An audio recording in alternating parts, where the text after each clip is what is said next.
Well, there you are. And so it's time for H21.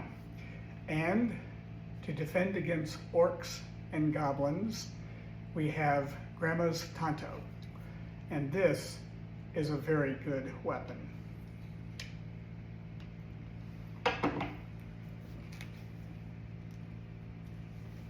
Flies and spiders. They walked in a single file. The entrance to the path was like a sort of arch leading into a gloomy tunnel made by two great trees that leant together. Too old and strangled with ivy and hung with lichen to bear more than a few blackened leaves. The path itself was narrow and wound in and out among the trunks. Soon the light at the gate was like a little bright hole far behind, and the quiet was so deep that their feet seemed to thump along while all the trees leaned over them and listened. As their eyes became used to the dimness, they could see a little way to either side in a sort of darkened green glimmer. Occasionally, a slender beam of sun that had the luck to slip in through some opening in the leaves far above, and still more luck in not being caught in the tangled boughs and matted twigs beneath, stabbed down thin and bright before them. This was seldom, and it soon ceased altogether. There were black squirrels in the wood. As Bilbo's sharp, inquisitive eyes got used to seeing things, he could catch glimpses of them whisking off the path and scuttling behind tree trunks. There were queer noises too, grunts, scufflings, and hurryings in the undergrowth among the leaves that lay piled endlessly thick in places on the forest floor. But what made the noises he could not see.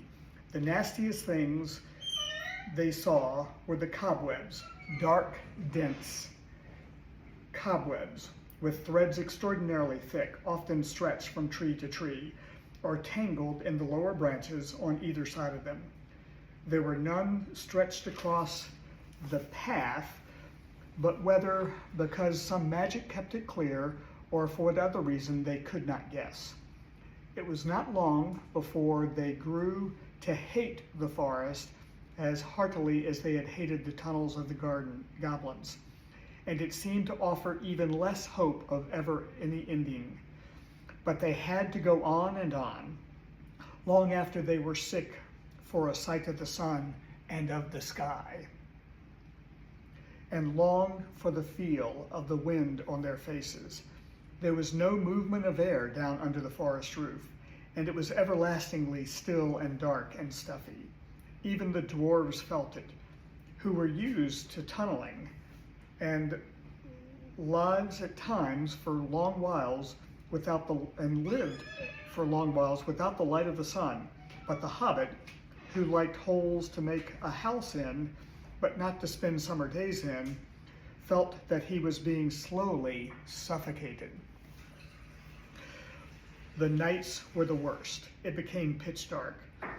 Not what you call pitch dark, but really pitch, so black that you really could see nothing. Bilbo tried flapping his hand in front of his nose, but he could not see it at all. While perhaps it was not true to say that they could see nothing, they could see eyes. They slept all closely huddled together and took it in turns to watch. When it was Bilbo's turn, he would see gleams in the darkness around them, and sometimes pairs of yellow or red or green eyes would stare at him from a little distance, and then slowly fade and disappear and slowly shine out again in another place. And sometimes they would gleam down from the branches just above him, and that was most terrifying. But the eyes that he liked the least were horrible, pale, bulbous sort of eyes. Insect eyes, he thought, not animal eyes, only they are much too big.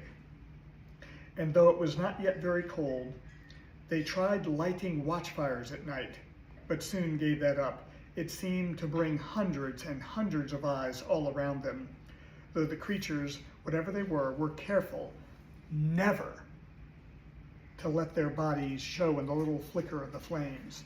Worse, Still, it brought thousands of dark gray and black moths, some nearly as big as your hand, flapping and whirring round their ears. They could not stand that, nor the huge bats, black as a top hat, either, so that they gave up fires and sat at night and dozed in the enormous, uncanny darkness. All this went on for what seemed to the hobbit ages upon ages upon ages. And he was always hungry, for they were extremely careful with their provisions. Even so, as days followed days, and still the forest seemed just the same, they began to get anxious. Their food would not last forever. It was, in fact, already beginning to get low. They tried shooting at the squirrels, and they wasted many arrows before they managed to bring one down on the path. But when they tasted it, it proved horrible, and they shot no more squirrels. They were thirsty too, for they had none too much water, and in all the time they had seen neither spring nor stream. This was their state when one day they found their path blocked by running water. It flowed fast and strong, but not very wide, right across the way. It was black, or so it looked in the gloom. It was well that Bjorn had warned them against it, or they would have drunk from it, whatever its color, and filled their emptied skins at its bank. As it was, they only thought of how to cross it without wetting themselves in its water. There had been a bridge of wood across, but it had rotted and fallen, leaving only broken post near the bank. Bilbo, kneeling on the brink and peering forward, cried, "There is a boat at the far bank." Now, why couldn't it have been on this side? "How far away do you think it is?" asked Thorin, for by now they knew Bilbo had the sharpest eyes among them. "Not at all far. I should think about 12 yards. 12 yards. I should have thought it was 30 at least, but my eyes don't see as well as they used to 100 years ago. Still, 12 yards is as good as a mile. We can't jump it, and we daren't try and wade or swim. Can any of you throw a rope? What's the good of that?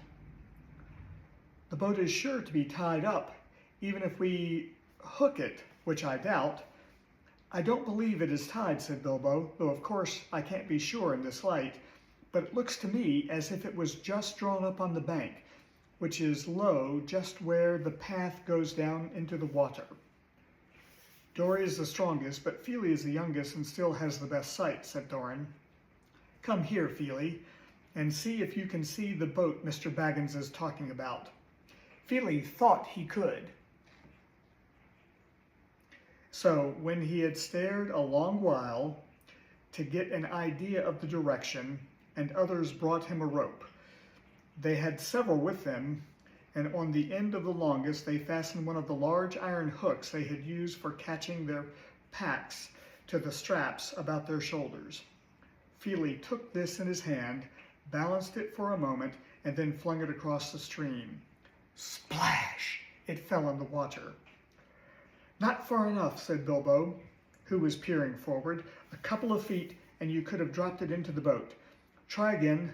I don't suppose the magic is strong enough to hurt you if you just touch a wee bit of wet rope."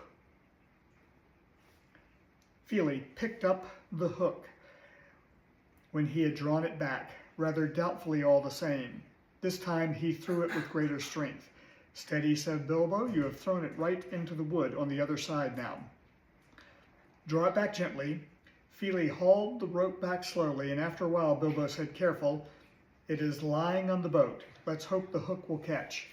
It did. The rope was taut, and Fili pulled in vain. Kili came to help. Then Oin and Gloin. They tugged and tugged and tugged. Suddenly they all fell over onto their backs, and Bilbo was on the lookout, however, caught the rope and with a piece of stick fended off the little black boat as it came rushing across the stream. "Help!" he shouted, and Balin was just in time to seize the boat before it floated off down the current. "It was tied after all," he said, looking at the snap painter that was still dangling from it. "That was a good pull, my lads, and a good job that our rope was the stronger." "Who'll cross first?" asked Bilbo. "I shall," said Thorin, "and you will come with me, and Fili and Balin. That's about as many as the boat will hold at a time. After that, Kili and Oin, Glóin and Dori, next Ori and Nori, Bifur and Bofur, and last Dwalin and Bombur." "I'm always last, and I don't like it," said Bombur. "It's somebody else's turn today. You should not be so fat.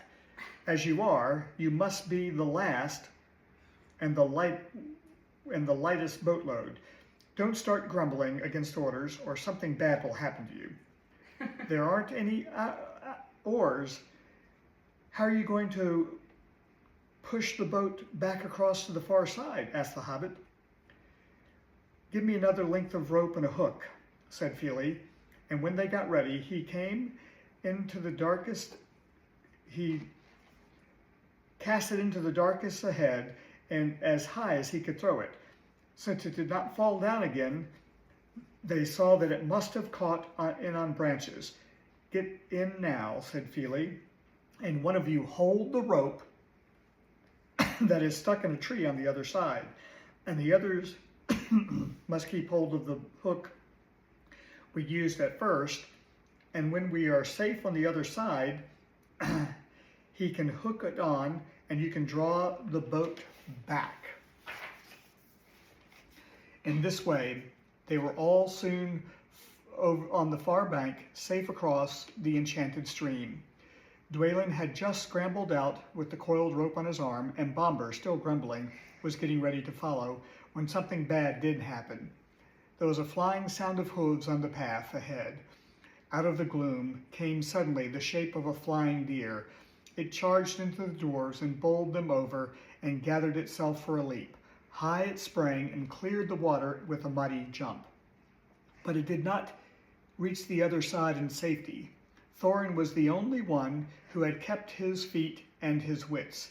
As soon as they had landed, he had bent his bow and fitted an arrow in case of any hidden guardians of the boat appeared. Now he set a swift and sure shot into the leaping beast. As it reached the further bank, it stumbled. A good shot. The shadows swallowed it up, but they heard the sound of the hooves quickly falter and then go still. Before they could shout in praise of the shot, however, a dreadful wail from Bilbo put all thoughts of venison out of their minds. "Bombur has fallen in! Bombur is drowning!" he cried. It was only too true. Bombur had only 1 foot on land when the heart had bore down on him and sprang over him. He had stumbled, thrusting the boat away from the bank, and then toppled into the dark water, his hands slipping off the slimy roots at the edge, while the boat span slowly off and disappeared. They could still see his hood above the water when they ran to the bank. Quickly, they flung a rope with a hook towards him. His hand caught it, and they pulled him to the shore. He was drenched from hair to boots, of course, but that was not the worst. When they laid him on the bank, he was already fast asleep, with one hand clutching the rope so tight they could not get it from his grasp. And fast asleep he remained in spite of all they could do. They were still standing over him, cursing their ill luck and Bombur's clumsiness, and lamenting the loss of the boat, which made it impossible for them to go back and look for the heart, when they became aware of the dim blowing of horns in the wood and the sound of dogs baying far off. Then they all fell silent, and as they sat, it seemed they could hear the noise of a great hunt going by to the north of the path. Then they saw no signs of it. There they sat for a long while and did not dare to make a move. Bomber slept on with a smile on his fat face, as he no longer cared for all the trouble that vexed them. Suddenly on the path ahead seemed some white deer, a hind and fawns, as snowy white as the heart had been dark.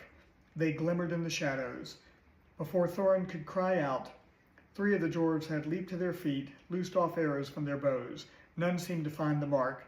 The deer turned and vanished in the trees as silently as they had come, and in vain the dwarves shot their arrows after them.